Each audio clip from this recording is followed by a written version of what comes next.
అందరికీ నమస్తే. నేను మీ హరిబాబు సార్ని. సైకాలజీ ఉచిత క్లాసులకు స్వాగతం.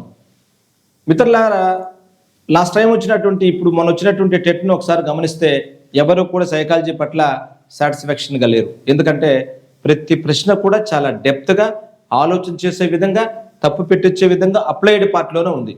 మరి ఆ ప్రీవియస్ బిట్లను ఒక్కసారి మనం గమనించి అందులో ఉండేటటువంటి విషయాలని వివరణాత్మకంగా కానీ తెలుసుకోగలిగితే ఏ రకమైనటువంటి అప్లైడ్ బిట్ వచ్చినా కూడా మనం ఈజీగా చేయొచ్చు. ఒకసారి గమనించండి.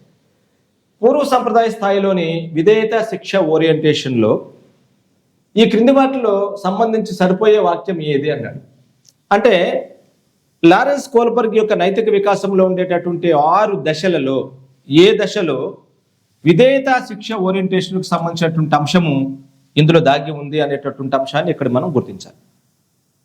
మొదటి ఆప్షన్ ఏం ఇచ్చాడంటే, ప్రతిరోజు గుడికి వెళితే దేవుడు పరీక్షల్లో ఫెయిల్ చేస్తాడని విద్యార్థి గుడికి వెళ్ళేటటువంటి బాలుడు.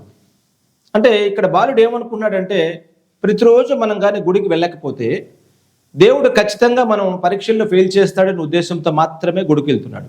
ఎందుకు వెళ్తున్నాడు గుడికి? దేవుడు ఫెయిల్ చేస్తాడనే ఉద్దేశంతో దేవుడికి భయపడి గుడికి వెళ్ళడం అనేటువంటి జరుగుతూ ఉంది. ఇక్కడ మీరు గమనించండి. రెండవది, అమ్మ బహుమానం ఇస్తుందని హోంవర్క్ చేసినటువంటి మోహిత్. అంటే ఈ మోహిత్ అనేటటువంటి బాలుడు హోంవర్క్ చేస్తున్నాడు. ఎందుకు హోంవర్క్ చేస్తున్నాడు? వాళ్ళమ్మ బహుమతి ఇస్తుంది కాబట్టి ఇక్కడ ఆనందం వస్తుంది అనే దానికోసం మాత్రమే చేస్తున్నాడు. అంటే ఇక్కడ బహుమతి అనే దానికోసం వాడు హోంవర్క్ చేస్తున్నాడు. మూడవది, ప్రతిరోజు మధ్యాహ్న భోజనం కోసం మాత్రమే బడికి వెళ్ళేటటువంటి బాలుడు. ప్రతిరోజు స్కూల్కి వెళ్తున్నాడు, కేవలం మిడ్ డే మీల్స్ కోసమే స్కూల్కి వెళ్తున్నాడు. ఇక్కడ కూడా ఆనందం కోసం మాత్రమే స్కూల్కి వెళ్తున్నాడు. గమనించండి.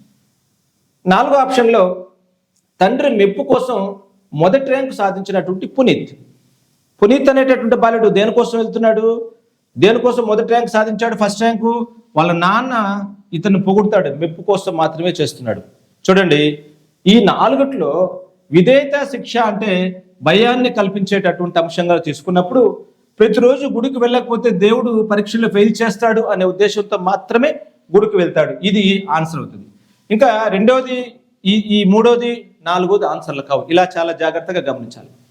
నేను టోటల్ వీడియోస్ అన్నీ కూడా డిఎస్సి మోడ్లో ఎస్జేటీ స్కూల్ ఎస్టేట్కి తిరుపతి శ్రీప్రజ్ఞ స్టడీస్లో ఎస్జేటీ బాహుబలి మెంటర్షిప్ బ్యాచ్లో ఉచితంగా అన్లాక్ చేస్తున్నాను. ప్రతి ఒక్కరూ ఉపయోగించుకోండి. మీ స్నేహితులకు చెప్పండి. ఈ వీడియో నచ్చితే లైక్ చేయండి, షేర్ చేయండి. Good luck to all.